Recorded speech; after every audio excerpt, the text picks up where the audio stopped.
নিজের হাতে আচার বানিয়েছি, সেই আচারের উপরে নিজেই প্রেমে পড়ে গেছি। এত মজার হয়েছে না এই আচারটা। ২ কৌটা আচার বানিয়েছিলাম কয়েকদিন আগে। ১ কৌটা অলরেডি শেষ। আরেক কৌটা আমার জামাই যখন বাসায় আসবে তখন দেখা যাবে ওটাও শেষ হয়ে যাবে। ভাবলাম কাঁচা আম ফুরিয়ে যাওয়ার আগে আবার বানিয়ে নিন।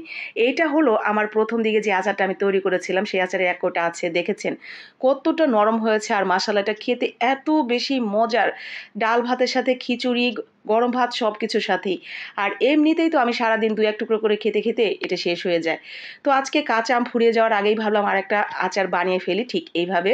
তো বাজারে চলে আসলাম টুকটুক করে। এত রোদ আজকে। রোদ্রে আমার মোবাইল পুরা ঝলসে যাচ্ছে, মানে ভিডিও পুরো দেখাও যাচ্ছে না। তো খুব বেশি ছিল না এত রৌদ্রের তাপে দোকানদাররাও। তো একটা মাত্র ভ্যানে কিছু লেবু এবং আম নিয়ে বসেছিল। আজকে লেবুর দামও দেখলাম অনেকটা চড়া। রোদ উঠেছে, সবাই শরবত-টরবত খাবে। সেই সুযোগে তারাও দাম বাড়ায় দিছে। তো ৫০ টাকা কেজি লেবু আমি ২ দিন আগেও ৩০ টাকা করে আনছি। আর আজকে আম নিলাম ৪০ টাকা করে। তো ২ দিন ৩ দিন আগেও আম দেখছি আমি ৩০ টাকা কেজি, আজকে দেখলাম ৪০ টাকা কেজি। কিচ্ছু করার নেই। এরা যেভাবে বলবে সেভাবেই। তো ৪০ টাকা দিয়ে ১ কেজি আম নিয়ে আসলাম। তো এনে খুব সুন্দর করে উপরে খোসাটা ছাড়িয়ে নিছি। এখন মাঝখান থেকে জাস্ট এভাবে ফালি করে নিয়ে ৪ ভাগ করে নিয়েছি। তারপরে আবারও মাঝখান থেকে ফালি করে ২ ভাগ করে নিলাম। এখন এই যে উপরের দিক থেকে যেদিকে খোসা, তো সেই দিক থেকে এভাবে কেটে নিব একদম ঝিরিঝিরি করে। এই ভেতরের যে শক্ত অংশটা আপনার আটির, তো সেটা হয়ে গেলে এই ঝিরিঝিরি করতে খুব বেশি কষ্ট হয় না। জাস্ট ঘ্যাঁচা, ঘ্যাঁচা করে কেটে নিলেই হয়। কাটা হয়ে গেলে আমি এদিক দিয়ে গরম পানি দিয়েছিলাম চুলায়। তো সেই গরম পানির মধ্যে জাস্ট দিব আর তুলব। শুধুমাত্র এই আমগুলো একটু গাটা গরম হলেই হলো। জাস্ট দিবেন আর ধরেন ১০ সেকেন্ডের মতো রাখবেন, ১০ থেকে ১৫ সেকেন্ড। এরপরেই সাথে, সাথে তুলে নেবেন। তো সাথে, সাথে আমরা তুলে নিচ্ছি, জাস্ট কালারটা একটু পরিবর্তন হয়ে গেছে খোসাটার। শুধুমাত্র আমগুলো গরম হলেই হবে। এরপরে আমি এখানে দিয়ে দিয়েছি প্রায় ১ কাপের মতো চিনি।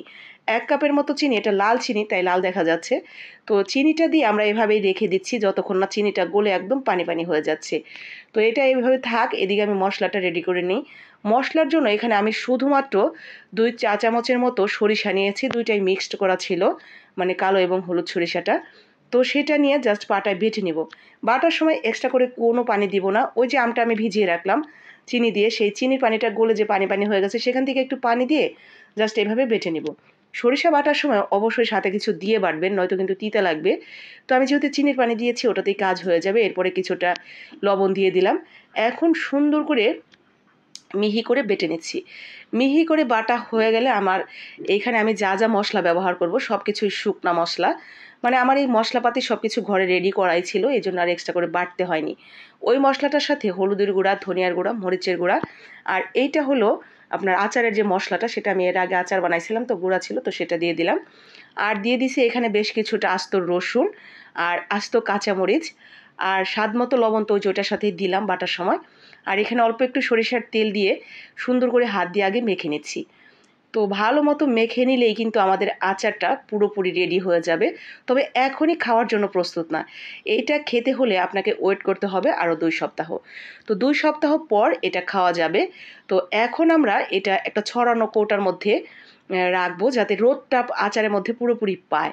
এরপর উপর থেকে কিছুটা সরিষার তেল দিয়ে দিবেন। অন্তত টানা ২ সপ্তাহ এটাকে রোদ্রে দিবেন প্রত্যেক দিন। রোদ্রে দেওয়ার পর এই আচারটা দেখবেন এত বেশি নরম হয়ে যাবে, সব কিছু আর মাশাআল্লাহ এটার টেস্ট অসম্ভব মজার। তো এই তো হয়ে গেল আমার আচার বানানো। ভালো লাগলে আপনিও বানিয়ে নিন কাঁচা আম ফুরিয়ে যাওয়ার আগে।